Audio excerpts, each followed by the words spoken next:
Hola chicos, ¿cómo están? Muy buen día. Bueno, continuando con lo que son los tutoriales sobre literatura norteamericana y el origen de la misma, hoy vamos a desarrollar lo que es el origen de la literatura norteamericana, ¿sí? Y para ello nos vamos a tener que situar en la base del origen que tiene su relación intrínseca con lo que es el contexto histórico, ¿no? Que va acompañado, porque la literatura viene a ser el fiel reflejo de los sucesos sociales, culturales, políticos y económicos que van sucediendo en Estados Unidos, ¿no? Y bueno, y para ello nos vamos a tener que contextualizar en lo que es el siglo XIX, ¿no? Y durante este siglo, ¿sí? Los Estados Unidos encararon una decidida y contundente política de expansión territorial, ¿sí? También emprendió la conquista del oeste, ¿sí?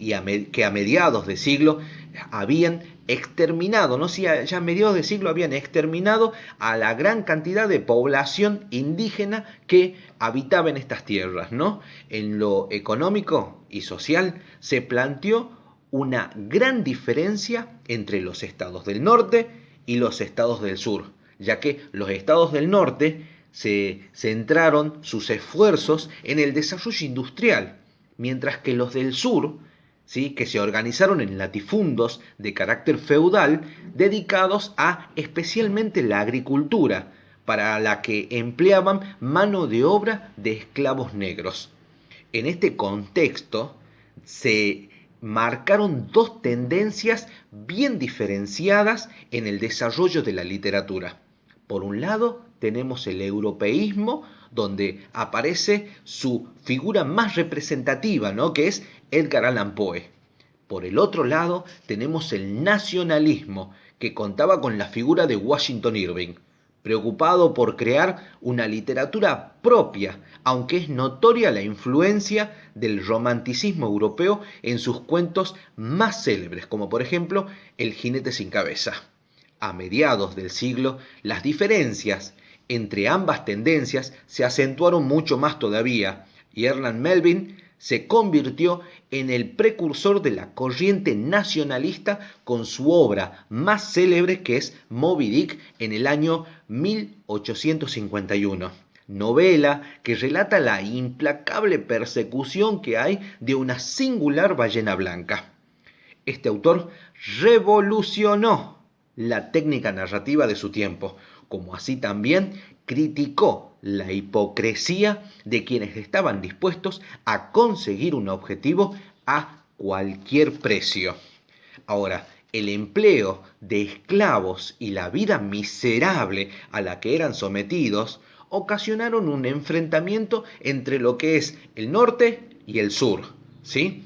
En lo que desembocó en lo que se conoce como la Guerra Civil o la Guerra de Secesión, que duró 4 años, desde el año 1861 hasta el año 1865, y concluyó con la derrota del sur. ¿Sí? Todo a razón, ¿sí? Esta guerra de secesión se manifiesta o se desarrolla a razón de las condiciones infrahumanas y de esclavitud a la que sometían a los negros, en donde el norte lo que buscaba era la abolición de la esclavitud, mientras que el sur lo que quería es seguir reteniendo y seguir manteniendo este estilo de vida, ¿sí? En donde produjo el enfrentamiento de la guerra de secesión, ¿sí? En donde el norte termina ganando, se elimina lo que es la esclavitud en Estados Unidos y el sur queda, al igual que el norte, totalmente desvalido, ¿no? Tanto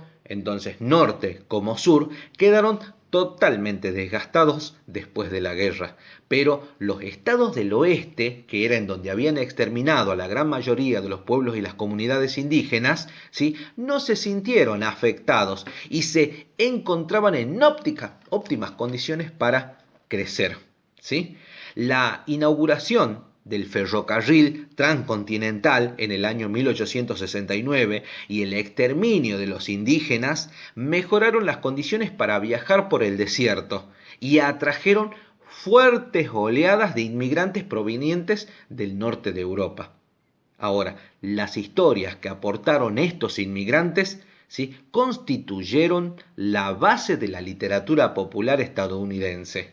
Sus relatos, de corte melancólico y trágico, sobre gigantes irlandeses o noruegos convertidos en héroes, asumieron en el oeste la forma de lo que se conoce como tall tales, que son los cuentos increíbles o cómicos, en los que las desopilantes exageraciones se narran con el tono de la más fría objetividad. Seguramente vamos a desarrollar en el próximo tutorial alguna obra literaria perteneciente a este contexto histórico, como para poder tener una mayor comprensión de lo que es el origen de la literatura norteamericana, ¿sí? Y los autores que marcaron esas bases y que fueron precursores de la misma. Bueno, chicos, les agradezco mucho la atención. No se olviden de colocar me gusta, no se olviden de suscribirse a mi canal, cuestión de que pueda seguir subiendo material que les va a ser de mucha ayuda, ¿sí? En lo que es el estudio, ¿sí? Bueno, muchísimas gracias, hasta luego.